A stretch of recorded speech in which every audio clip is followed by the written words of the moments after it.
Nimeona wanaume wengi sana wakisifia masturbation na kusema ni kitu ambacho wanakipenda na kukifurahia sana. Sikatai, lakini ni hatari kwa maisha yako ya baadaye. Kama kweli unataka kuja kuwa mwanaume bora, kuwa na familia yako ama kuwa na watoto, achana na masturbation.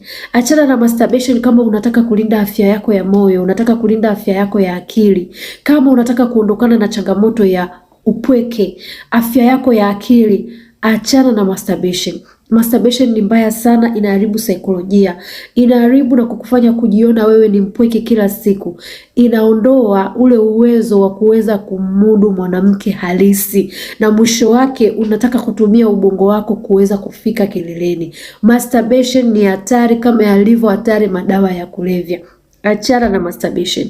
Kama umeathirika na masturbation na unatamani kuacha masturbation ama unapitia madhara yoyote ya masturbation, ni DM ama nitumie message WhatsApp, nitakusaidia katika hiyo changamoto yako. Karibu sana.